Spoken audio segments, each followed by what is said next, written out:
Gracias, amigo. Sí, no, no para nada.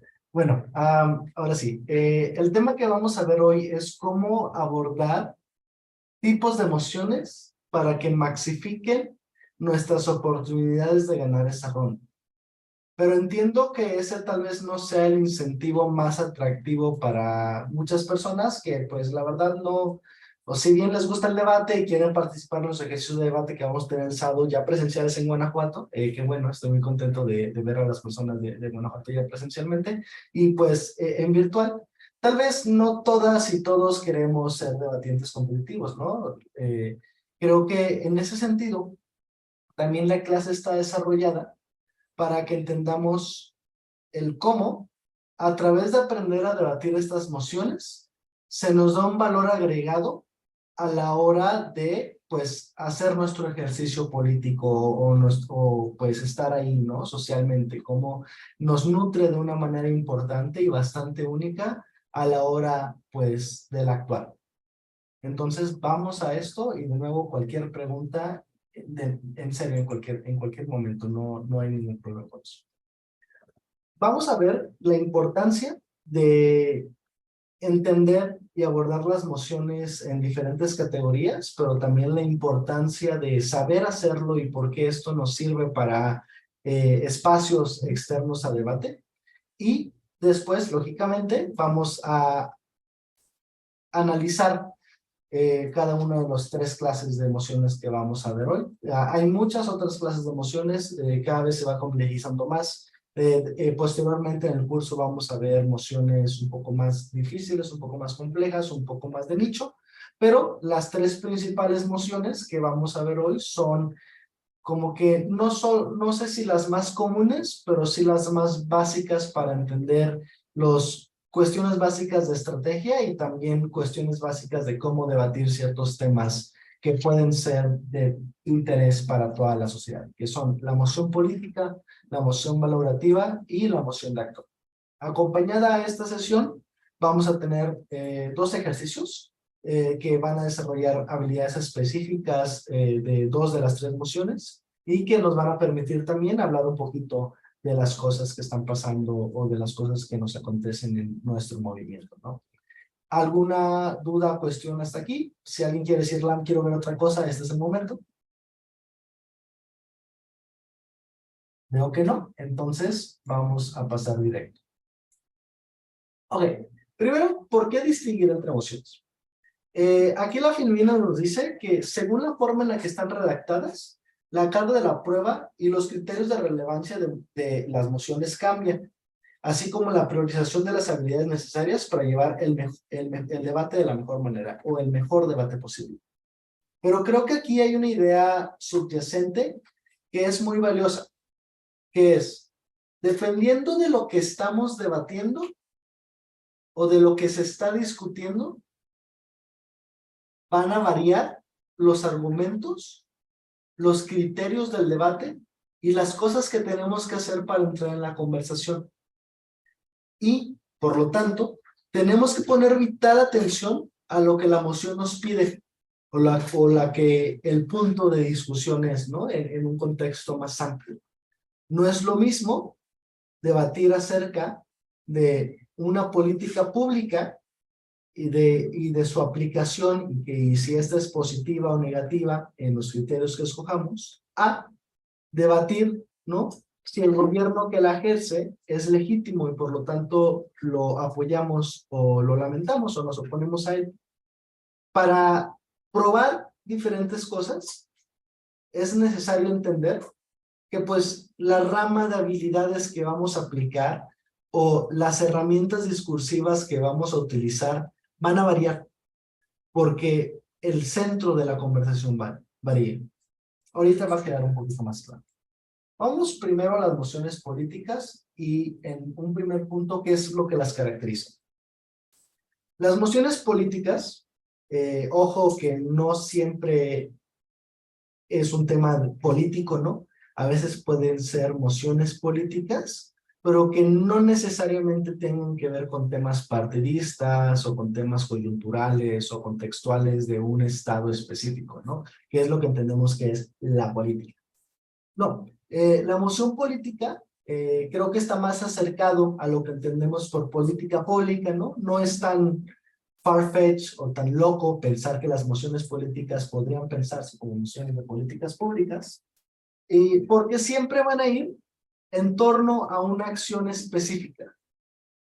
Cuando vean mociones que digan, esta casa implementaría, esta casa prohibiría, esta casa construiría, esta casa fundaría, habla, ¿no?, de una acción en específico. Entonces, en lo que se centra el debate es si hacer o no esa acción. ¿Quién hace esa acción? Pues, en este caso lo hace un gobierno, ¿no? Y por eso, de facto, el equipo que propone en británico parlamentario también se lo conoce como gobierno y el equipo que opone oposición. Ojo, que no hay que confundirnos, que cuando hablamos de gobierno o de que esta política o esta acción va a ser implementada por un gobierno, a menos que la moción especifique cuál gobierno o cuál país en específico, perdón, mi perrito está jugando con una horquilla. No podemos asumir por default un gobierno en específico. ¿A qué me refiero con esto? No siempre vamos a debatir como el gobierno de México. Y eso es muy importante porque las condiciones de un gobierno en razón al partido que está gobernando sí cambia específicamente el cómo se lleva a cabo la acción, ¿no? Entonces, y esto puede llevar a debates que no son el mejor debate posible o que no analizan la medida desde todas sus aristas. Porque introducir una política pública ya en un contexto específico tan cerrado o tan concreto como es necesariamente el mexicano, pues podría limitar el debate. Entonces, es importante pensar que cuando debatimos mociones políticas no somos el gobierno de Andrés Manuel López Obrador, sino somos un gobierno de un país democrático, ¿no? Que pues tiene las características, ¿no?, de normales, por así decirlo, ¿no? O sí, usuales en cualquier país. No por decir que el gobierno mexicano sea bueno o sea malo, sino que para no limitar el debate, tenemos que pensar en un gobierno abstracto, en un gobierno hipotético, a menos que la moción especifique es este gobierno en específico, y eso ya lo lleva una moción de actor, pero eso lo llevamos más adelante, ¿no? Entonces, las mociones políticas siempre el tema central es una acción y siempre se va a ver como esta casa haría algo, esta casa prohibiría algo, esta casa, no lo sé, compraría algo incluso, ¿no? Por eso a veces comprar, ¿no? O habilitar pueden ser términos que no necesariamente los hace un gobierno específico, ¿no? Por eso es importante entender eso. Otra de las características de emociones políticas es que sí se adentran, ¿no? O sí se concentran mucho en materializar los puntos de análisis de los cuales se va a hablar, ¿no? Ojo que no todos los debates hacen esto, no todos los debates priorizan impactos o priorizan argumentos que tengan que ver con cuestiones prácticas que le afecten a una población en abstracto, para no irnos con esa finta, pero las mociones políticas sí tienden a hacer eso. Ahora, en una moción política, los impactos siempre tienen que ser materiales, los impactos siempre tienen que ser económicos, sociales, siempre tienen que ser incluso en cuestión de seguridad. No, también podríamos hacer impactos de principios, sin embargo, siempre intentamos priorizar en estas mociones los impactos tangibles, perdón. Los impactos que sí tengan que ver con una esfera pues social, con una esfera política, ¿no? Lo económico, lo que tenga que ver con temas de seguridad, lo que tenga que ver con salud, lo que tenga que ver con relaciones internacionales, ¿no? Siempre las mociones políticas se busca que lleguemos a esos impactos. Por eso el segundo punto clave en las mociones políticas es que aquí es clave problematizar. ¿Por qué? La gran mayoría de las veces, cuando el gobierno busque probar una moción política, la está probando o la quiere apoyar o quiere implementar esta medida como la solución a una circunstancia, ¿no? O como algo que va a mejorar las condiciones en las que estamos. Por eso las mociones políticas se caracterizan mucho por estos impactos tangibles, por estos impactos que afecten a la vida de las personas, incluso aunque sean personas hipotéticas, ¿no? En ese sentido, problematizar es una habilidad clave, porque construir un contexto en razón a todas las características que lo rodean y cómo una política pública podría aplicar en diferentes ámbitos, para ser muy claro, incluso una política pública que se concentra en la salud, impacta en cuestiones económicas, ¿no? Impacta en cuestiones sociales, impacta en cuestiones hasta educativas, podríamos decir. En ese sentido, las mociones políticas se caracterizan por exigirle a las personas que las debaten ver todos los aspectos del problema o ver todos los aspectos de la sociedad que tienen que ver o que se podrían ver atravesados por esa medida. Entonces aquí es clave tener esa capacidad de problematizar y decir, ok, ¿cómo esta moción o cómo esta medida va a resolver X circunstancia, ¿no? Por lo tanto, tengo que describir X circunstancia y explicar cómo es que tiene una relación con la medida, ¿no? Noten cómo ahora sí vamos viendo cómo cuando lo que se busca es demostrar cosas que van a tener un impacto en la vida de las personas, hay habilidades específicas que nos ayudan a hacerlo, como es la problematización. Pasamos al tercer punto que es fundamental para las mociones políticas, que es, si ya vemos, ¿no?, que tenemos que solucionar problemas, que tenemos que mejorar la calidad de vida de estas personas, que tenemos que demostrar por qué esta política pública va a ser una mejora circunstancial en el status quo o en el estado actual de las cosas, pues tenemos que modelar, tenemos que mecanizar. Ahora, modelar no es pararnos, ¿no?, y vernos estéticos ante una cámara, sino construir un modelo que nos pueda explicar cómo, mediante la aplicación de esta medida, vamos a llegar a los impactos de diferentes ámbitos sociales. O sea, ¿cómo? Si el primer paso es el gobierno aplica esta medida, el 13º paso es, existe un incremento en la salud pública. Esos 12 pasos que hay entre paso 1 y paso 2, paso 13, es un modelo, es un mecanismo. ¿Cómo se construyen esos pasos? Y esto es muy importante, es voltear a ver a lo que entendemos como actores importantes o actores relevantes para la realización del modelo o que tienen que ver en el status quo.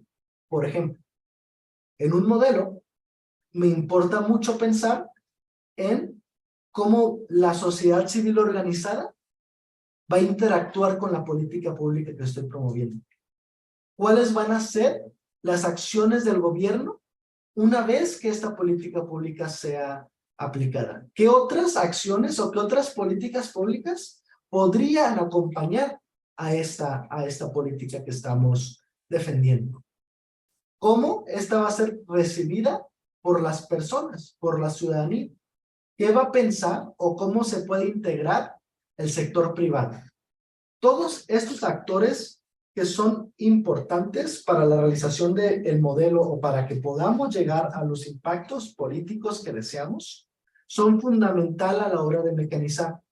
Entonces, las mociones políticas requieren que analicemos todo el panorama y que podamos hacer una explicación lógica, entendible e intuible, ahorita voy a esos dos puntos, de cómo es que esta política se va a realizar y por qué esta realización es buena, benéfica, ¿no? Que por lo tanto tendríamos que votar a favor del equipo de gobierno. Ahora, entendibles. Y aquí es donde empezamos a romper un poquito los esquemas de lo que tal vez hemos estado acostumbradas y acostumbrados a decir, ¿no? En británico parlamentario, los datos son importantes, sin embargo, no terminan de explicar un modelo en su totalidad. Y esto ya lo vieron cuando vieron argumentación creo que fue con Monse y con Lupillo, si no me equivoco, si no, pues una disculpa a mis compañeros que dieron esa clase. Vieron el formato Arel, ¿verdad? ¿Alguien me puede decir si recuerda el formato Arel o el formato Areli, el formato ARE, si es que lo vieron? Cualquier persona en el chat o alguien que es la primera vez que escucha formato Arel, AREL.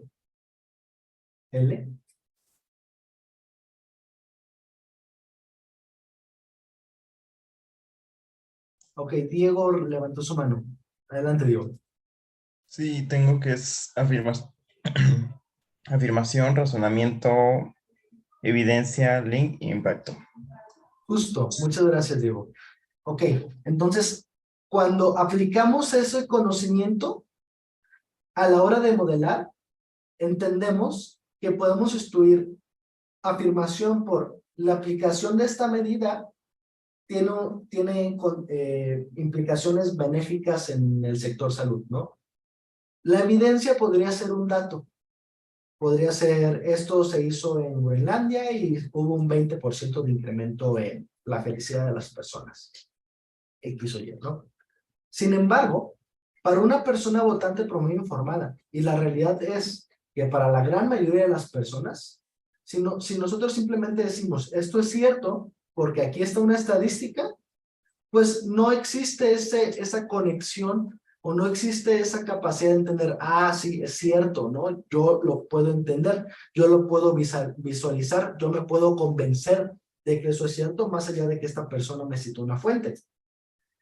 En ese sentido, el mecanismo recae muchísimo, muchísimo, muchísimo en esa R, en ese razonamiento, en ese prelar lógicamente el cómo pasamos de la premisa a la evidencia. Para darles un ejemplo que es muy, muy sencillo, ¿no?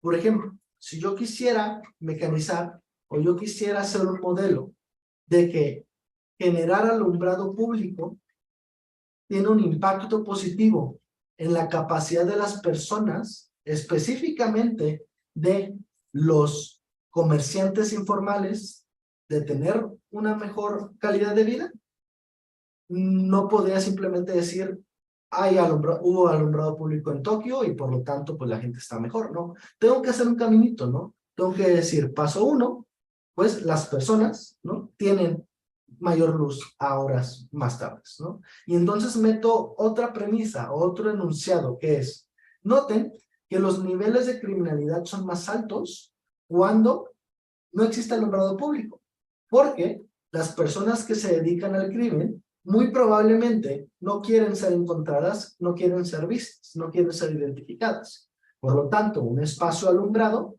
es mucho menos idóneo para su actividad.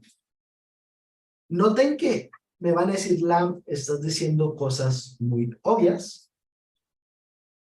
Y aquí está la magia, ¿no? O sea, no estoy diciendo cosas obvias, sino las cosas suenan obvias después de que las digo.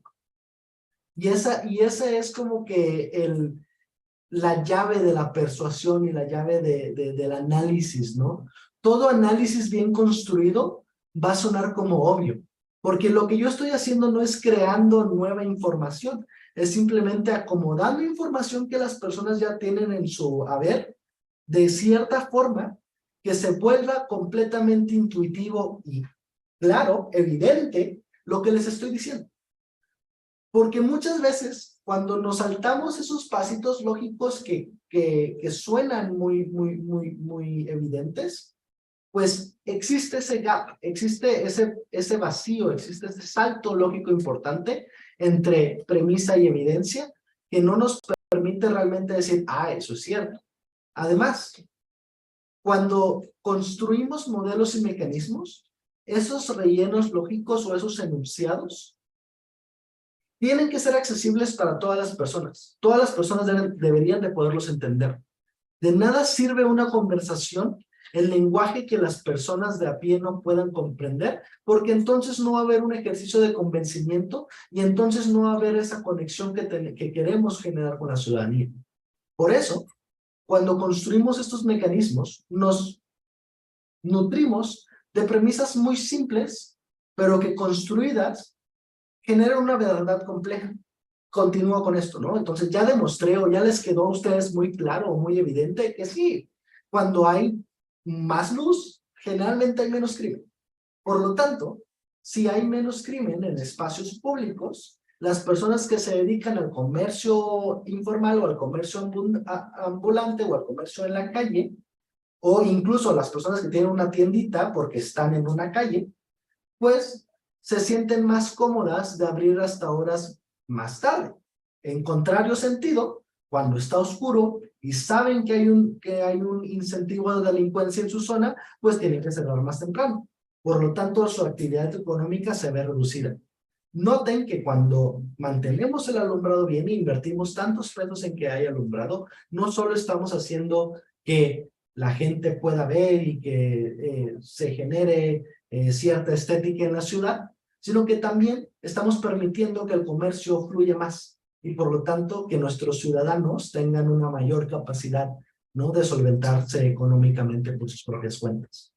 Eso ya es un impacto económico de una cuestión del alumbrado público.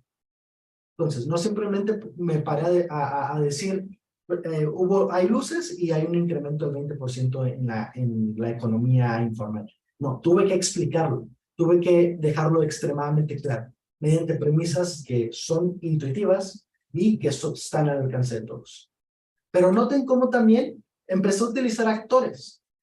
Uno de los actores de mi modelo fue las personas que se dedican a la criminalidad, ¿no? Para generar esta idea de que, claro, ¿no?, tienen ciertos incentivos con la luz, pues ahora en vez de actuar, dejan de actuar, ¿no? O sea, demostré una acción en negativo. Otros de los actores de mis modelos fueron las personas que se dedican al comercio, ¿no? Las personas que tienen tienditas. Estoy explicando cómo es que van a actuar una vez que la política pública está aplicada. Entonces, valerme de estos actores y valerme de estas circunstancias es muy efectivo para construir un modelo. ¿Queda claro el cómo modelar y el cómo mecanizar algo? ¿Cómo explicarle a las personas que algo va a pasar? Ahí hay unos comentarios en el chat, Lam.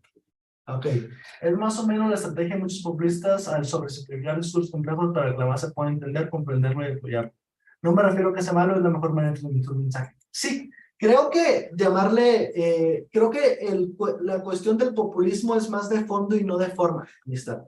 Creo que incluso el populismo sí carece de cierta forma porque se vale de premisas que son difíciles de comprobar, pero no lo hace. Por ejemplo, el populismo no te va a decir todos los mecanismos mediante los cuales vas a tener una casa. Simplemente te va a decir que va a haber 100 casas, ¿no?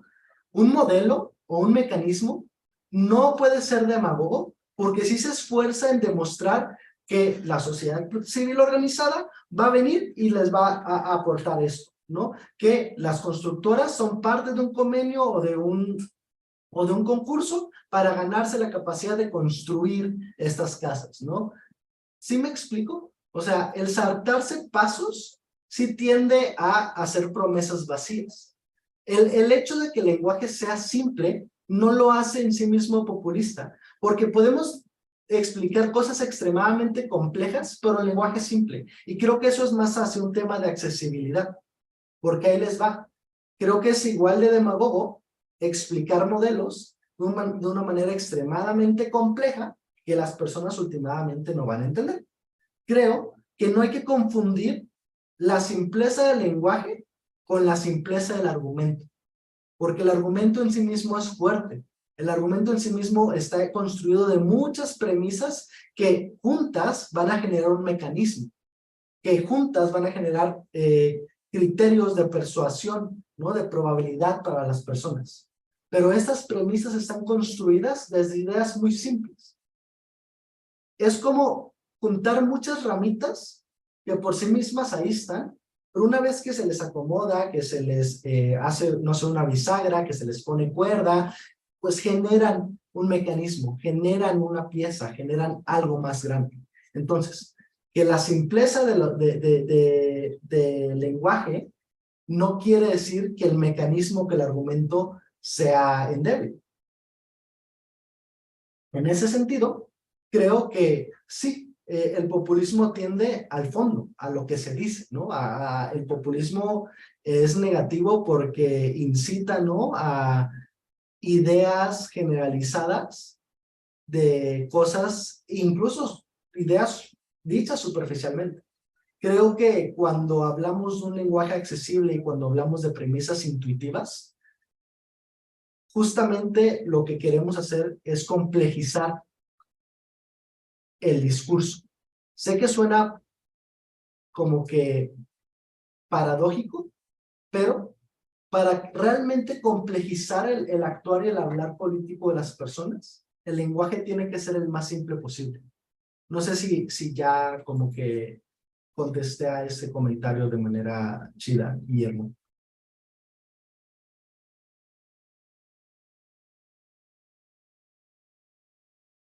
¿Sí? ¿No? Hola, Tadeo, buenas noches. Bueno, pero gracias, Guillermo, de nuevo, o sea, sigan enviando sus comentarios, ¿no? Y también es muy chido que analicemos cómo incluso la manera de comunicar tiene ciertos impactos. Aquí lo que buscamos, ¿no? Es que sea un lenguaje simple, sí, pero que construya razonamientos complejos, que a través de esta simpleza o de estos razonamientos muy intuitivos podamos construir una idea ya más compleja que pueda ser seguida por las personas. Ahora, lo último que es importante de las mociones políticas es que tiene una cosita que se llama fiat. No es el coche. Y Dávila, que me apoyó a dar la clase el martes, hablaba de que es una palabra, no sé, creo que es latín, para cierta orden, para cierto mandato. Cuando lo escucha es exactamente completo y invisible. Nosotros usamos la vieja escuela de Free, que hablaba muy recursivo para que la gente se justamente también tiene una razón histórica el por qué buscamos la simpleza del lenguaje, ¿no? Pero la complejidad de las ideas. Pero, no pasa nada. Hola, acaba de llegar mi turno. El fiat lo que nos hace en las mociones políticas es imposibilitar los argumentos en contra de, ay, es que no es posible, es que esto jamás pasaría. Por dos cuestiones. Una, por la cuestión académica, ¿no? De que para que el debate sea posible, el gobierno tiene que tener el fiat o la capacidad de creer de que cuenta con los... Denme un segundo porque mi padre está un poquito inquieto.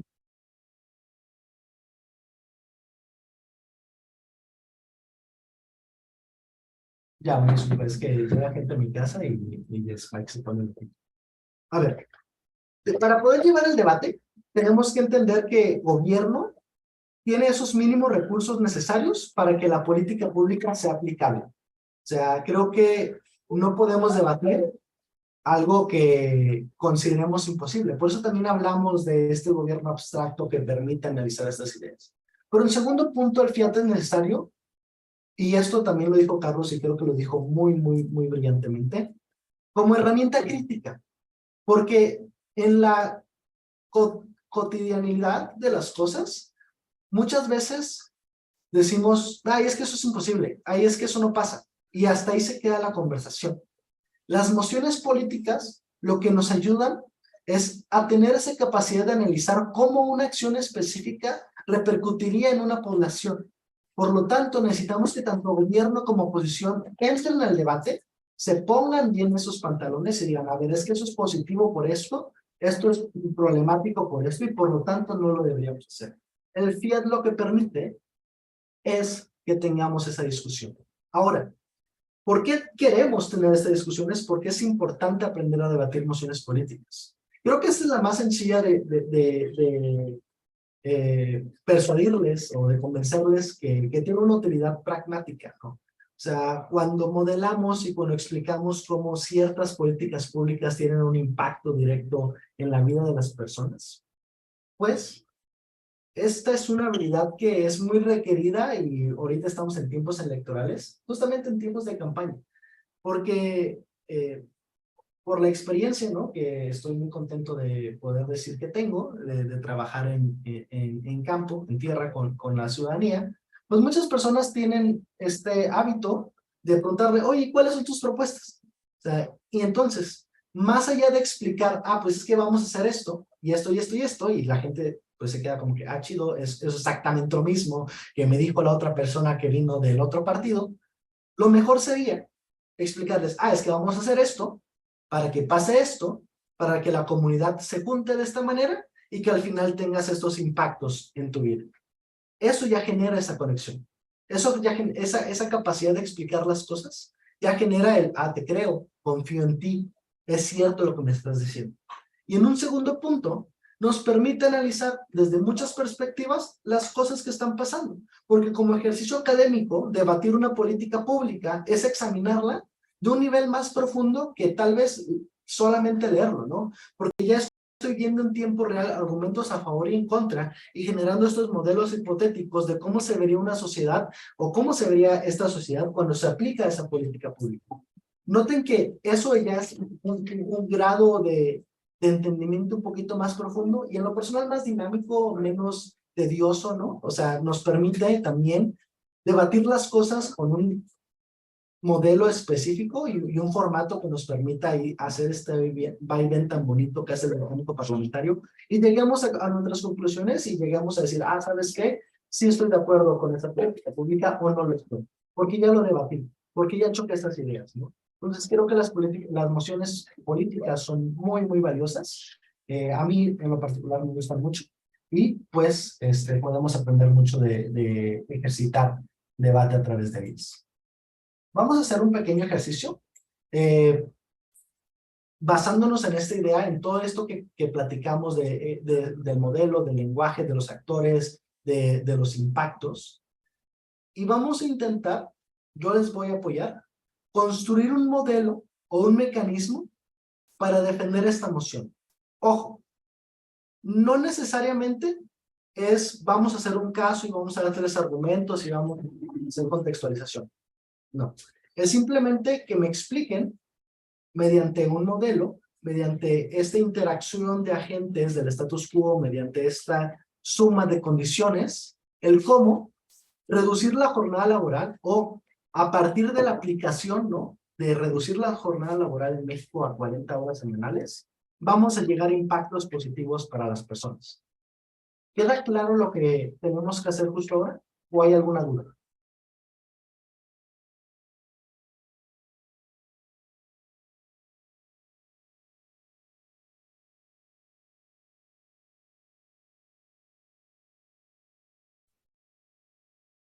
Claro, claro, claro. Lo que tenemos que hacer es hacer un modelo o un mecanismo de cómo reducir la jornada laboral en México a 40 horas semanales trae beneficios para las personas. Entonces, ¿qué tenemos que hacer? Tenemos que explicar cómo es que la sociedad va a reaccionar, cómo es que los diferentes actores, por ejemplo, se los voy a decir, ¿no? No es que solo sean estos, pero si hablamos de jornada laboral, yo pienso en actores como el sector privado, como la sociedad civil, como las empresas y como los trabajadores, ¿no? 4 actores muy fijos cada vez que hablamos de cuestiones laborales. ¿Cómo es que van a interactuar con esta moción o con esta medida? ¿Qué va a pasar? Y por qué eso que pase es bueno. O sea, cómo esta medida afecta a los trabajadores, cómo esta medida afecta al sector público, cómo esta medida afecta al sector privado, qué genera esta medida, tal vez más productividad, tal vez menos, pero bueno, vamos a intentar hacerlo para defenderlo. ¿Quién quiere iniciar? Ahora, podemos no necesariamente tenemos que dar todo el mecanismo, podemos ir soltando ideas y vamos a hacer un esfuerzo en empezarlas a pelar, empezarlas a hilar juntos. Por ejemplo, ¿cómo intervendría o cómo esta jornada afectaría a la clase trabajadora? ¿Qué haría la clase trabajadora en este modelo? ¿Qué pasaría? ¿Quién no puede contestar esa pequeña pregunta?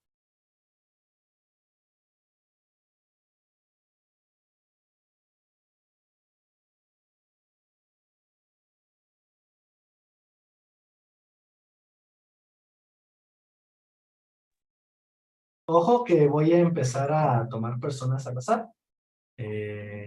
Porque la cosa es que comentemos, ¿no? ¿Qué se les ocurre que pase? ¿Qué cambios va a haber en el status quo? o las cosas se van a quedar igual. Yo considero que no. Entonces, cualquier cosa, cualquier actor o un actor que sea relevante y empezarlo a desarrollar desde aquí. Pero, de nuevo, ok, muy bien. A ver, vamos a empezar con lo que está escrito en el texto y luego vamos a ir con Ricardo. Tendrían un mejor rendimiento laboral y apoyaría emocionalmente y psicológicamente su desarrollo profesional y personal. Ok, eso ya es como el paso 4. ¿Cómo? El modelo lo que nos va a pedir que expliquemos es cómo cuando las personas tienen menos horas de trabajo, ¿por qué tendrían un mejor rendimiento? Y cómo es que afecta emocionalmente. O sea, ese inter. Ahora sí, vamos a intentarlo hilar. Vamos a intentar hilar con estos enunciados bastante sencillos de entender. Si el primer paso es, yo tengo menos horas que trabajo a la semana, ¿cuál sería el segundo paso para tener una mejor estabilidad emocional?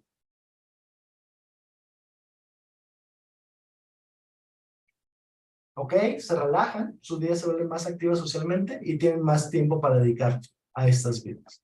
¿Ok? Muy bien. En tanto existe una relajación, pues existe entonces una mayor, ¿no?, acceso a la salud mental, ¿no? Tengo más tiempo para hacer mis actividades. Últimamente, ¿por qué tener más tiempo para hacer mis actividades me da una mejor salud emocional?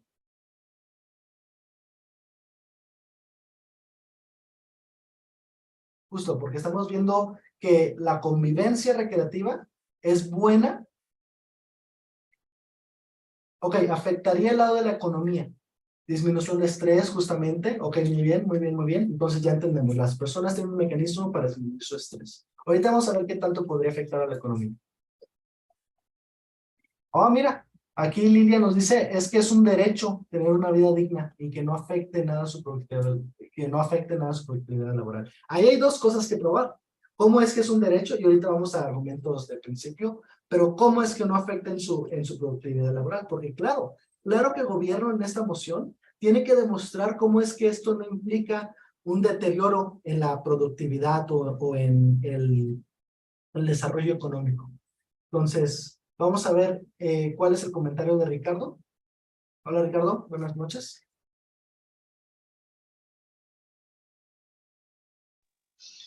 Hola, ¿qué tal? Buenas noches. Sí, bueno, ok, en el tema de la reducción laboral en México, pues hemos visto en distintos países que justamente tienen este esquema laboral y les ha sido más productivo que el que nosotros hoy en día tenemos, que creo que está alrededor de 60, 70 horas laborales a la semana. ¿Por qué es beneficiable este esquema? Bueno, en muchos puntos de vista se ha visto favorecido en que las personas se ven más relajadas, más tranquilas, pueden desarrollar mejor en el transcurso del día, que es su horario laboral. Comentabas un tema de por qué las personas les puede parecer mejor este esquema de relajarse. Bueno, pues tienen mayores, ¿cómo se llama? Oportunidades para cuestiones familiares, cuestiones personales, que esto hace que puedan llegar a ser más productivos y que sepan que el horario que tienen lo tienen que aprovechar al máximo. Entonces, pues mi punto de vista en el tema, yo soy una de las personas que creo que no se tendría que reducir tanto el tema del horario, pero sí una reducción considerable porque sí estamos viendo actualmente que muchos mexicanos que están laborando más de 50, 60 horas a la semana y pues lo podemos ver nosotros, ¿no? Como personas que viven estresados, a cada rato con preocupaciones personales y eso en algún punto llega a afectar tanto en la vida personal del ser humano como en la vida profesional y diría que en un tercer punto también en un entorno colectivo de laboral, ¿no? Porque ya un ejemplo muy básico y muchas personas que laboraron en algún momento en alguna empresa me van a entender que pues las personas llegan irritables, llegan con algún aspecto que ya la convivencia laboral no es la indicada, ¿no? Y un punto de vista que creo que podríamos ponerlo como buen ejemplo, las empresas estas, Google, Apple, que utilizan un esquema similar, ¿no? De poco horario de trabajo, más relajación y cuestiones así, creo que las personas que laboran desempeñan mejor. Muchas gracias. No, muchas gracias a ti, Ricardo, que neta que fue un gran argumento, porque noten cómo nos deja bastante claro que la carga laboral cuando se va acumulando sí genera afectaciones en nuestro círculo social y es bastante intuible pensar que eso va a bajar la calidad de nuestro trabajo, ¿no? Y por lo tanto, incluso aunque hagamos más horas, pues vamos a estar produciendo y trabajando menos. Ricardo, traes tú. Ah, muy bien. Sí, y en ese sentido ahí está la relación lógica, ahí está la explicación bastante sencilla, bastante intuible, pero que es cierta por lógicas que nos está dando, que justamente tiene un impacto, ¿no? En la salud mental, y este impacto en la salud mental está ligado intrínsecamente a qué también nos va en el trabajo y qué tanto le estamos sirviendo al status quo. Vamos con Ricardo, luego con Diego y luego con Jesús, para pasar ya a la siguiente parte de esta presentación. Hola, Ricardo. Ricardo Ramos.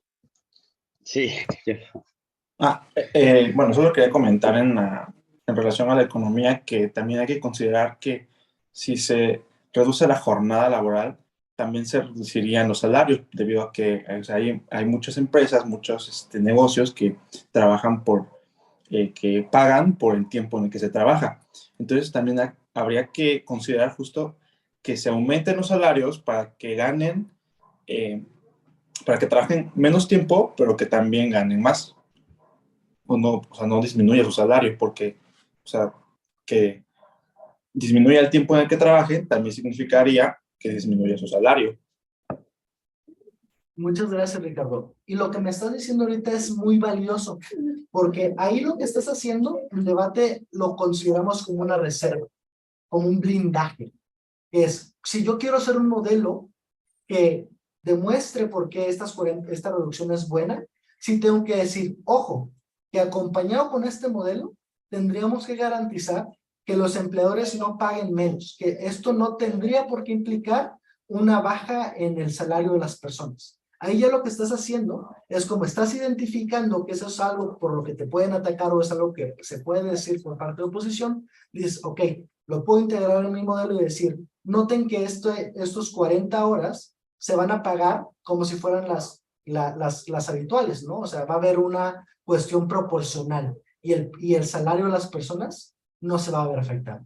Eso es muy valioso, muchas gracias. Y creo que es importante a la hora de estar modelando, estar muy atentas y muy atentas a esas reservas, a esos blindajes que tenemos que hacer para poder comprobar muy bien un punto.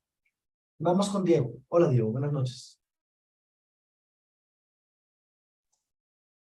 Sí, muchas gracias. Pues bueno, actualmente pues vemos que últimamente en los empleos, principalmente que se nos ofrecen a los jóvenes, últimamente vemos que la jornada laboral pues es de no solo 5 días, como se solía acostumbrar pues años anteriores, sino que ya es de 6 días, o sea, desde el lunes a sábado, teniendo como único día de descanso el domingo.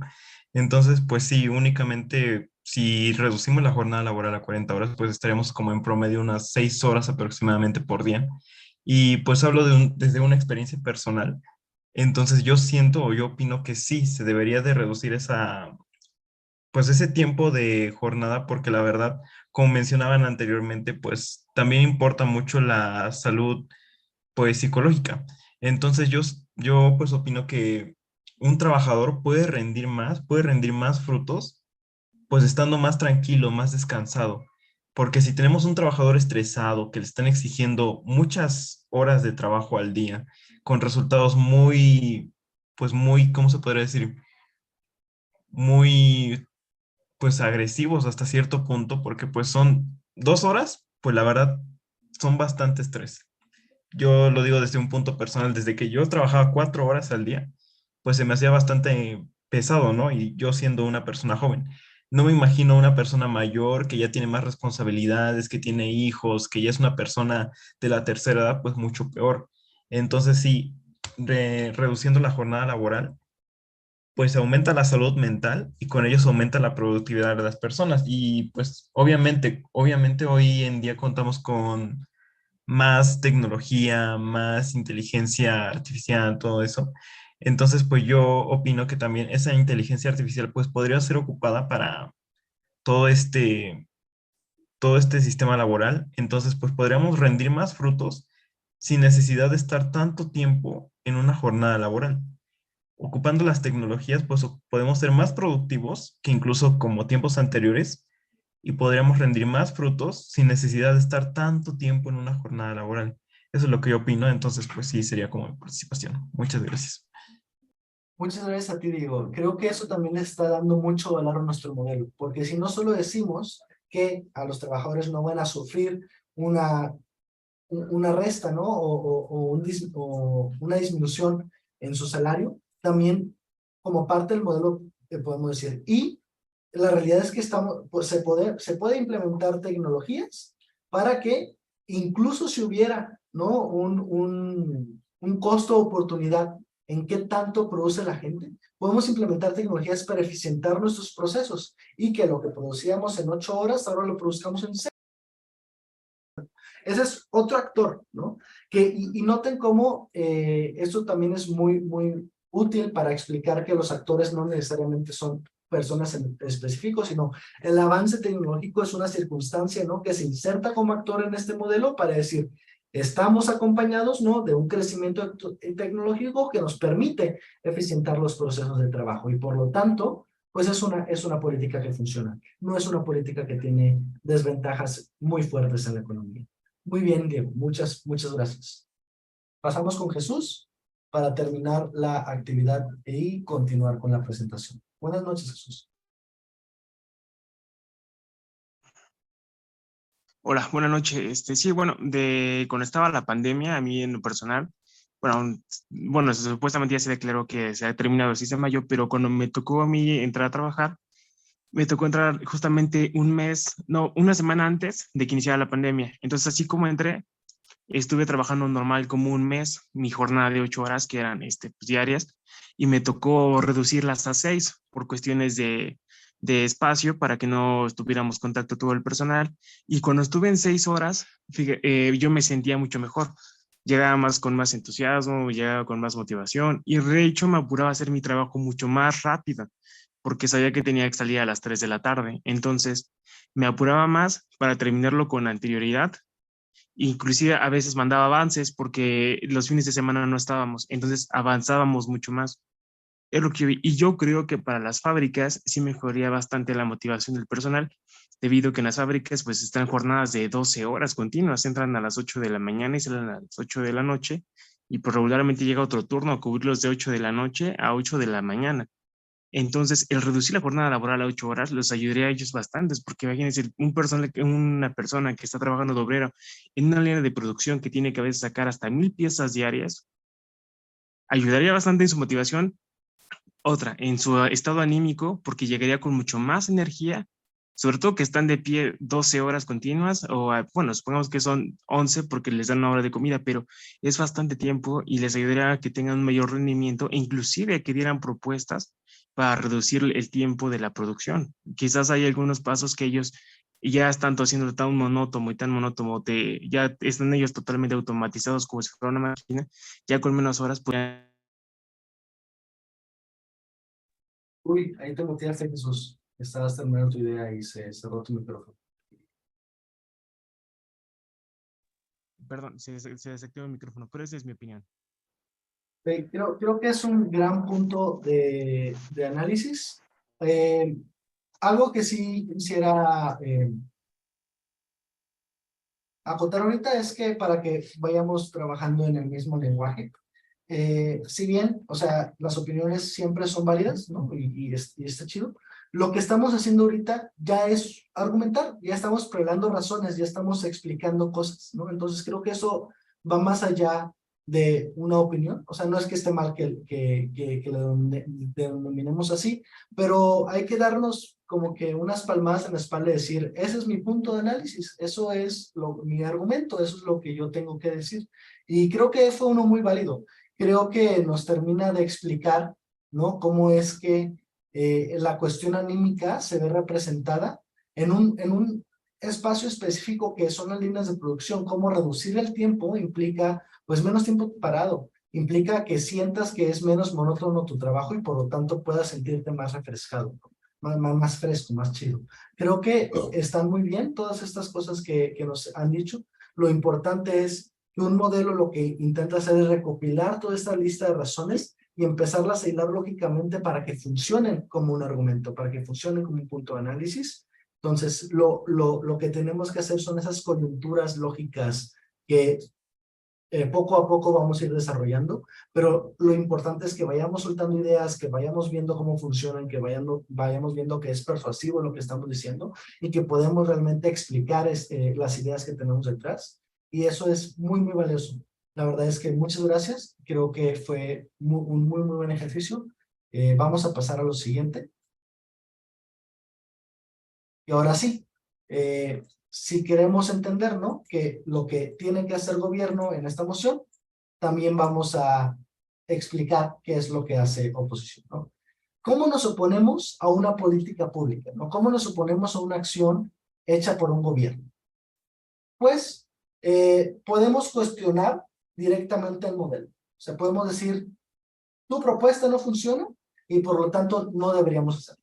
Un tip muy bueno que les podemos dar desde el debate es que hay que ver desde dónde vamos a oponer y hay que ver qué criterios vamos a utilizar para estar en contra de algo.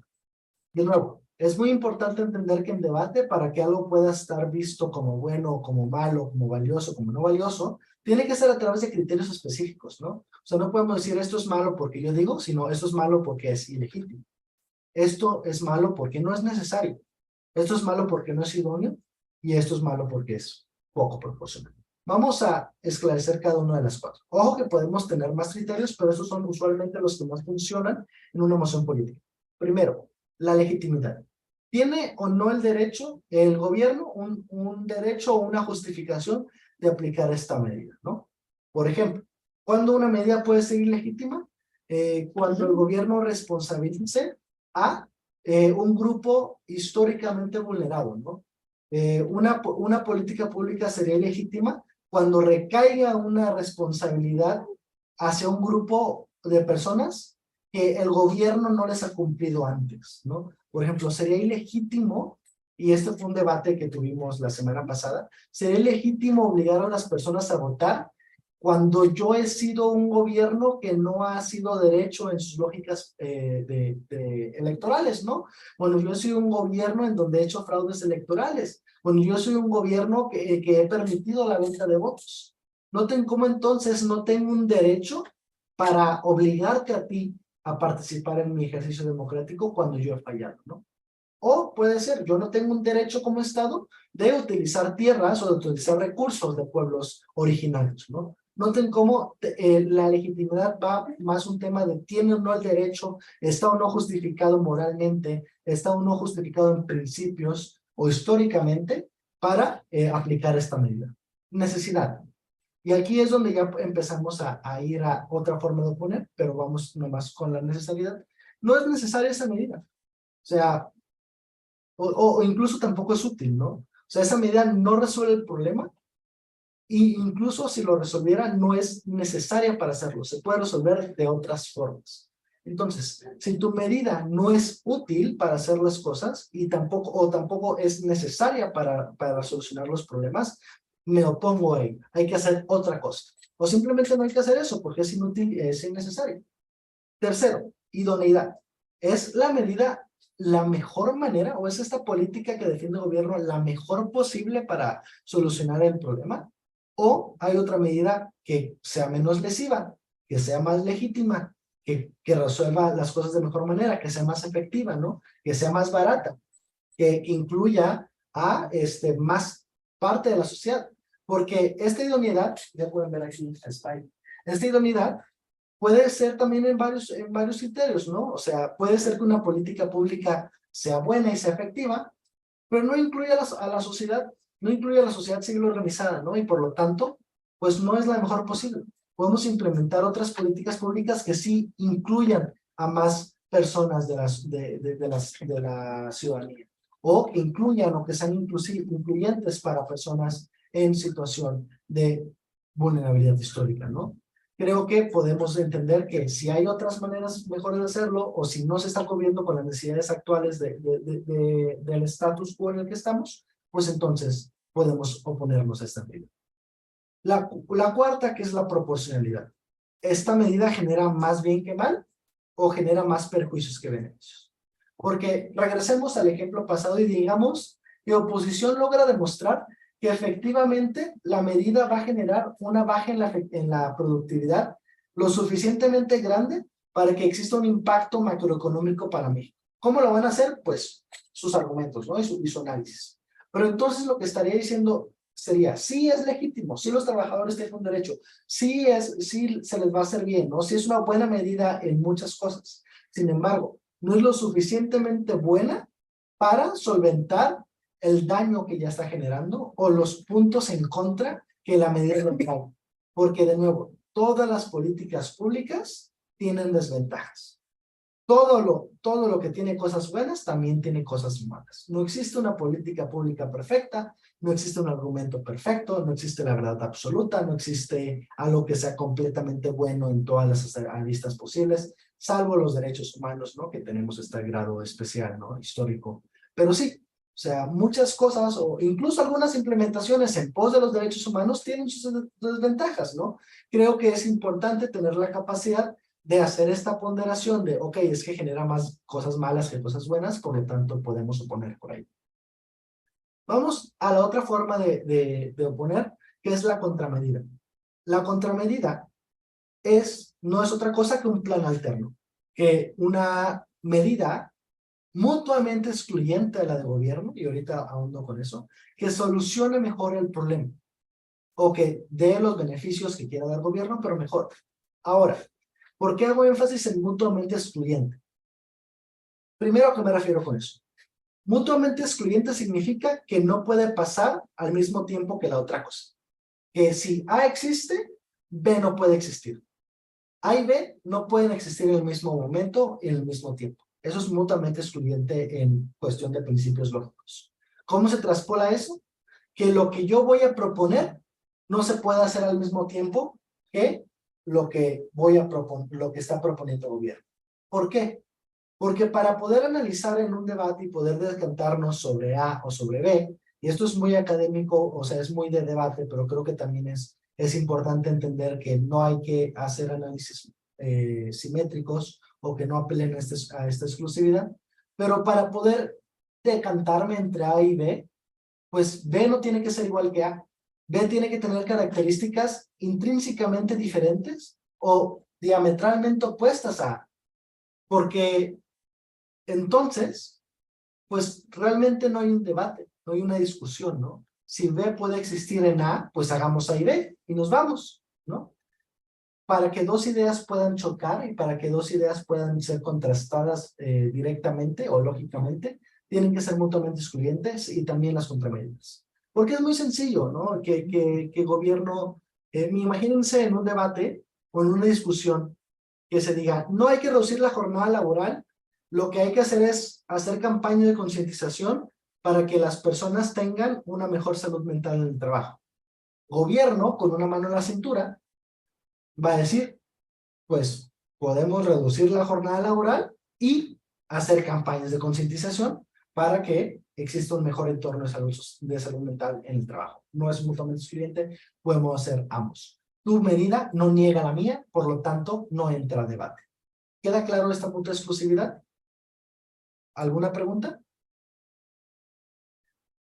Ok, veo que.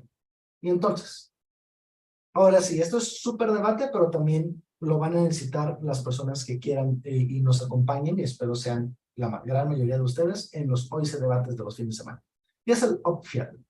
Si el FIAT es la calidad que tiene gobierno de que los recursos básicos y necesarios para realizar su medida ahí están, pues en su contramedida, oposición, para que sea justo este tema, también tiene el acceso a los mismos recursos. ¿Cómo se ve esto? Por ejemplo, si una política pública es, vamos a hacer, ¿no? Vamos a contratar muchísimos más profesores y profesoras para que no se den mejor las clases. Oposición puede decir, a ver, pero es que todo ese dinero que te vas a gastar en nóminas, mejor lo gastamos en, pues, hacer una biblioteca digital, ¿no? Darle laptops o herramientas digitales a las y los alumnos para que un profesor pueda dar más clases y así incluso es mejor porque les damos pues mejores condiciones. O sea, los alumnos pueden estudiar desde casa, los alumnos pueden estudiar después porque ahora tienen un aparato electrónico. Hay más beneficios en vez de gastar ese recurso en más nóminas, lo gastamos en mejorar las condiciones de la escuela, en darle más instrumentos al alumno. Noten que sí son mutuamente excluyentes porque pues no se pueden hacer las dos al mismo tiempo. Vamos a pasar a lo siguiente. Ahora son las mociones valorativas. Muy bien. Todo esto que habíamos, y vamos a ver por qué se diferencian. Todo esto que habíamos visto de cómo las mociones políticas siempre van a entrar acerca de resultados lógicos tangibles. Bueno, resultados lógicos hay en todos lados, pero resultados pragmáticos, tangibles, que afecten, ¿no?, la calidad de la vida, de la calidad de vida de las personas directamente. Las mociones valorativas son más de analizar fenómenos en tanto si son ciertos, y esas las denominamos mociones de hecho, o si son moralmente aceptables, ¿no? O sea, las mociones valorativas no son tanto de hacer, sino son de analizar un ser, o una verdad, o un deber ser, ¿no? ¿Qué nos dice la figura? Las nociones de esta casa cree que X, o esta casa cree que X debería ser, o esta casa lamenta X, son debates de juicios de valor. Requieren que los equipos de gobierno argumenten la verdad o la moralidad de la declaración representada por X, mientras que los equipos de la oposición argumentan que X es falso o que X no debería ser. Noten que no es necesario que los equipos de gobierno implementen una política o un mecanismo. Por eso esa es la gran diferencia entre las mociones políticas y las mociones valorativas. Ojo, esto implica que en las mociones valorativas no tenemos que construir argumentos bajo las premisas de razonamiento y evidencia. No, tenemos que seguir en forma argumentando con razonamiento, con lógica, con estas premisas unidas, ¿no? Lo que no tenemos que hacer es todo un modelo o toda una política que llegue directamente a impactos tangibles, ¿no? No tenemos que construir un modelo, no tenemos que construir una medida en específica, simplemente tenemos que demostrar desde diferentes puntos, desde diferentes aristas, que lo que estamos diciendo es cierto o lo que estamos diciendo es un deber ser. Debería ser, ¿no? Por ejemplo, la moción, esta casa cree que AMLO hace más daño que bien. En este debate no es sobre si la afirmación es verdadera o no, o no sobre si el gobierno debería hacer o no hacer algo, ¿no? O sea, es acerca de si AMLO es un buen presidente, no acerca de si AMLO tendría que hacer algo, ¿no? O analizar específicamente una acción directamente de AMLO, ¿no? Los equipos de gobierno no necesitan tener una medida, no necesitan decir cómo es que AMLO se va a convertir en el mejor presidente de la historia, cómo es que AMLO va a hacer una política pública que lo va a convertir en un buen presidente, sino en analizar bajo todas las condiciones si hace más daño que ¿no? O si debería ser presidente, ¿no? Creo que aquí lo que estamos valorando o lo que estamos analizando es un fenómeno en específico. Por eso no es una moción política. Ahora, en las mociones valorativas podemos tener dos tipos de impacto. Y aquí es donde se abre un poquito más el panorama. Podemos hacer impactos consecuencialistas, es decir, impactos que lleguen o que dependan de las consecuencias lógicas del argumento que acabamos de dar. Por ejemplo, un impacto consecuencialista es un impacto político, económico, religioso, cualquier cosa que sea material, cualquier cosa que dependa de las consecuencias directas de llevar a cabo esas acciones. Esto sirve en las mociones políticas muchísimo, Pero en las mociones valorativas también podemos tener impactos no consecuencialistas. Es decir, que no dependan de las consecuencias lógicas y tangibles de lo que estamos diciendo. A lo que denominamos también argumentos de principio. Por ejemplo, si hablamos de un deber ser o un no deber ser, por ejemplo, en una moción muy burda, que obviamente el gobierno no podría defender en ninguna circunstancia, pero sumamos que sí. Esta casa cree que el presidente López Obrador debería reelegirse, ¿no? Es un deber ser. Estamos aspirando a una moralidad, un abstracto, más allá de si puede o no. No es esta casa como AMLO se reelegiría, o esta casa votaría otra vez por AMLO, ¿no? Esta casa cree que se debería reelegir. Entonces, tenemos dos tipos de impactos. Tenemos el impacto consecuencialista, ¿no? Podemos decir, en consecuencia, no debería ser, porque el resultado material de eso implica que pues cualquier persona se pueda reelegir más de 6 años, y entonces se mantengan a las personas en el poder por mucho tiempo, y eso les da una capacidad bastante poderosa de hacerse cada vez más indispensables para el status quo, y por lo tanto ir erosionando las instituciones democráticas del país, como pasaría con cualquier persona que dure demasiado tiempo en una presidencia. Ese es un impacto consecuencialista porque habla directamente de las consecuencias tácitas ¿no? En la democracia o en las instituciones del Estado. Un impacto no consecuencialista es un impacto que apele a principios o valores que tenemos como sociedad, ¿no? Es que no debería hacerlo porque es atentar en contra de la democracia, ¿no? Y noten que no puedo decir a qué grado se impacta la democracia, ¿no? No puedo decir, hay una disminución del 20% de la democracia. No. Tal vez en la percepción de la democracia, pero eso ya sería consecuencialista.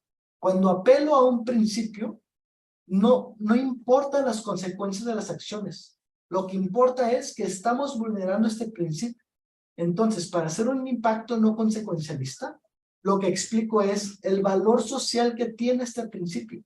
¿Por qué la democracia importa? ¿Qué representa la democracia para la ciudadanía mexicana?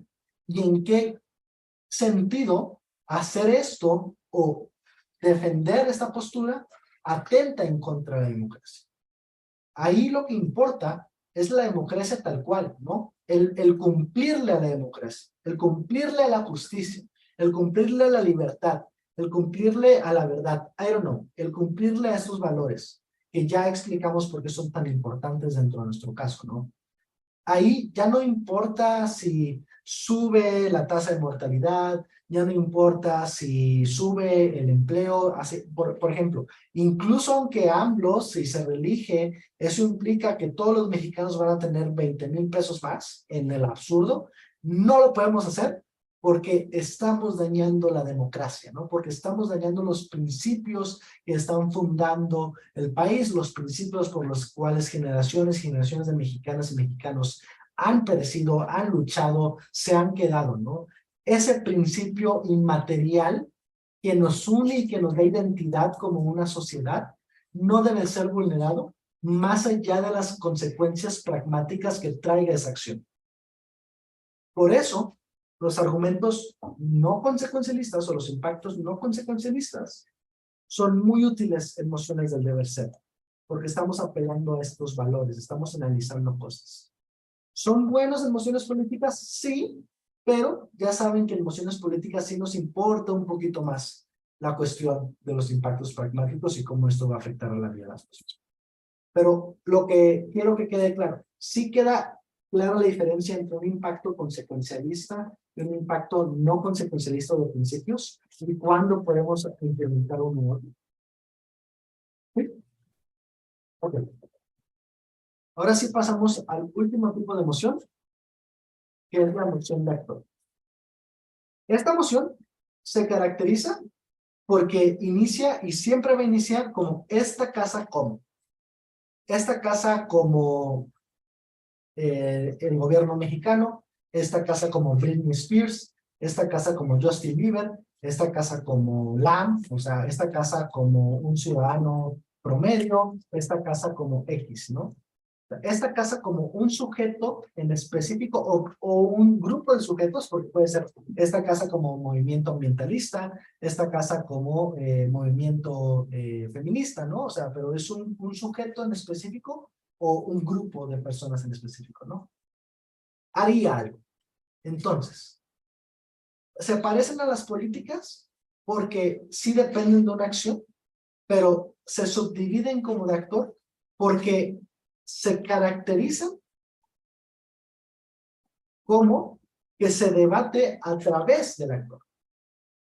Por eso es extremadamente importante entender que si ambas mociones anteriores eran neutrales o gobiernos hipotéticos o afectar a la población en general, aquí esas cosas no importan tanto porque estamos debatiendo desde una persona o grupo de personas. Entonces, lo que le va a importar o lo que va a ser persuasivo en este debate va a ser importante y persuasivo en razón de esa persona. ¿Por qué esto importa tanto?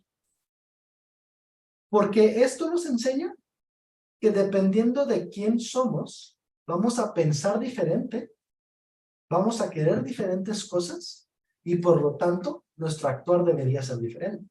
No podemos exigirle los mismos juicios morales a una persona que vive en América o en Estados Unidos o a una persona que vive en México, ¿no?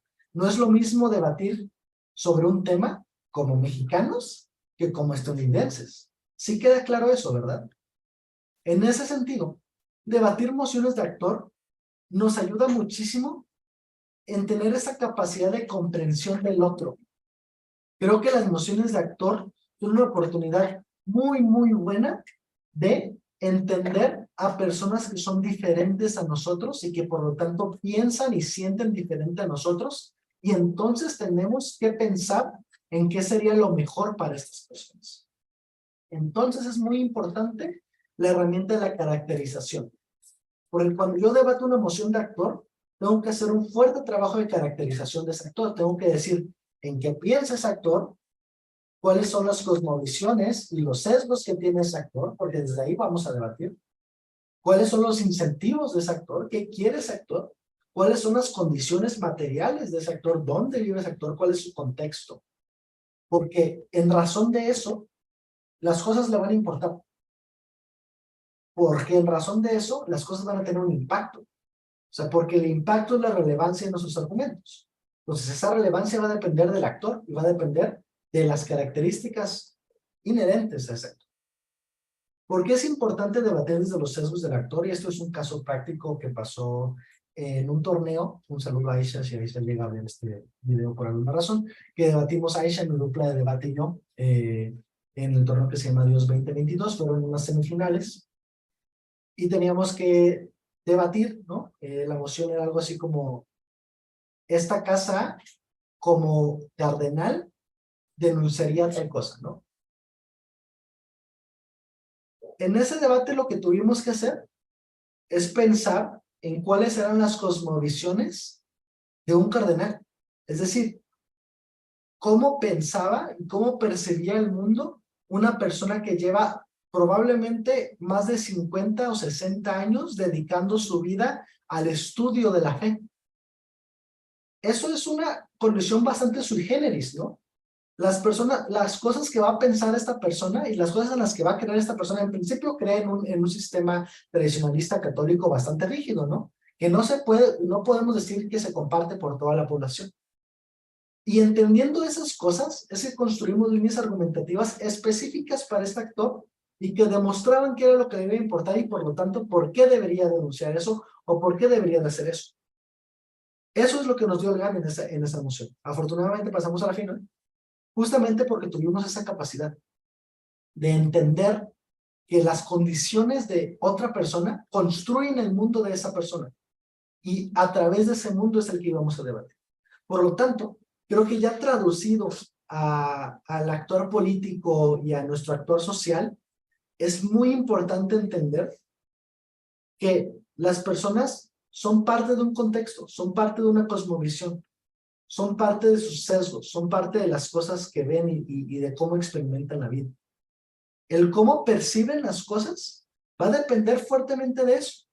Y por eso si nosotros creemos, ¿no?, en la socialdemocracia, es que entendemos que las personas que conforman este movimiento son actores o actoras, para no cerrarlo en el género masculino, que vienen de diferentes contextos, que piensan diferente, que les han atravesado diferentes circunstancias y que por lo tanto han construido un actor político específico, ¿no?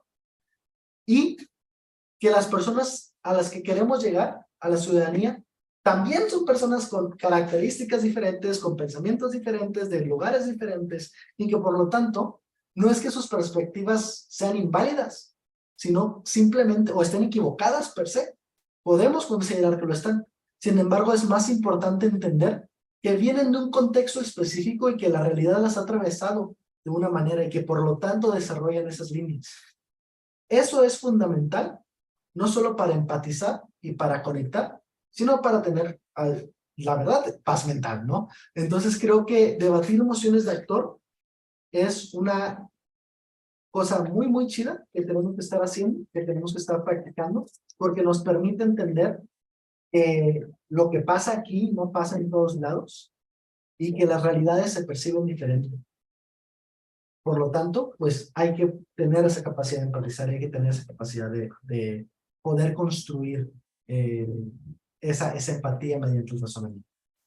Como último ejercicio, y ya para terminar, para no irnos muy tarde, que ya son 9:30, el ejercicio es caracterizar, ¿no? Es muy sencillo, ni siquiera tenemos que defender la emoción, ni construir un modelo, ni construir argumentos.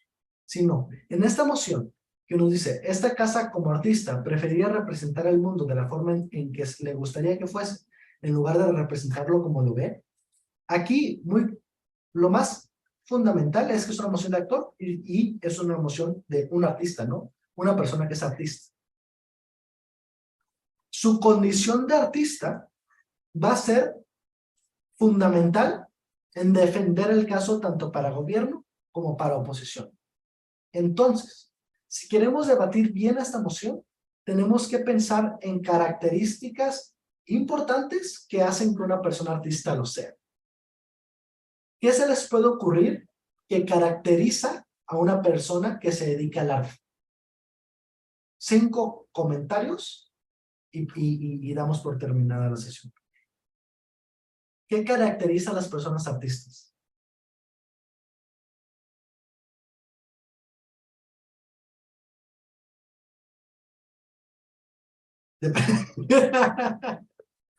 Ok, depresión, ¿se ve? Bueno, es cierto, pero vamos a hacerlo un poquito más family friendly.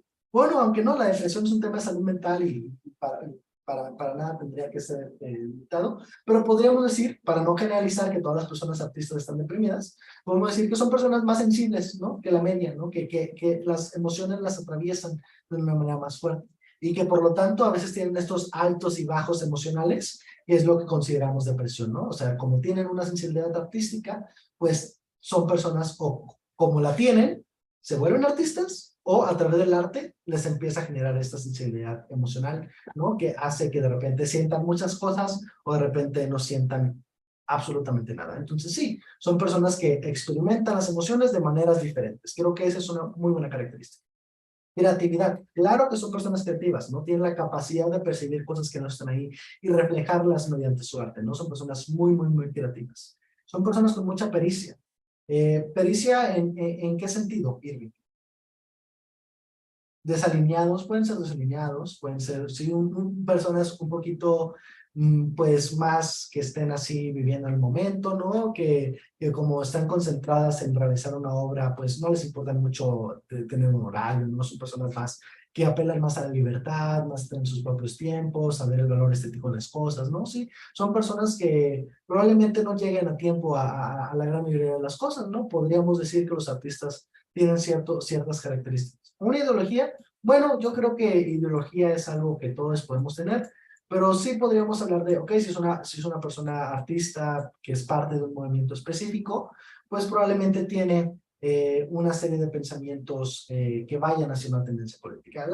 Hay un gran grupo de artistas que son políticos, ¿no? O sea, que tienen un discurso político fuerte, porque el arte también tiene un valor social y político, entonces sí, tienen pensamientos fuertes acerca de la realidad y de cómo se conforma el status quo. Muy, muy buena característica.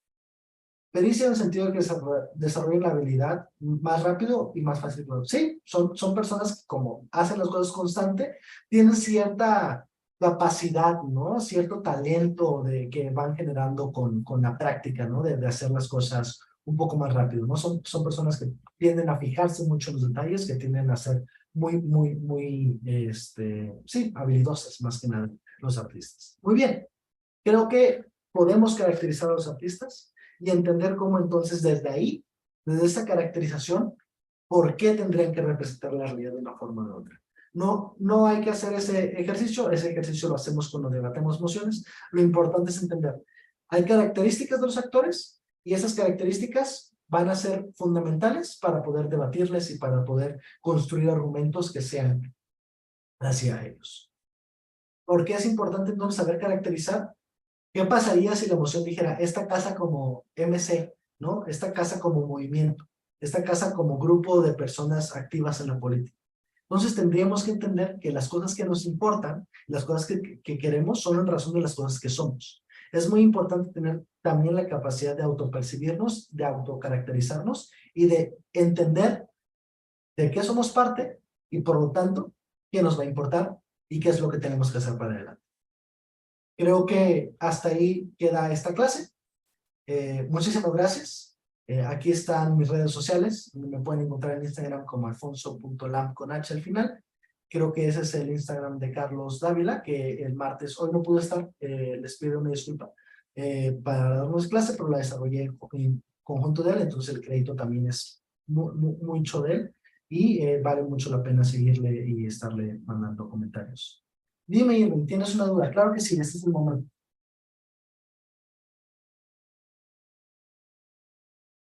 Por cierto, creo que podemos dejar de grabar, si ya solo son dudas.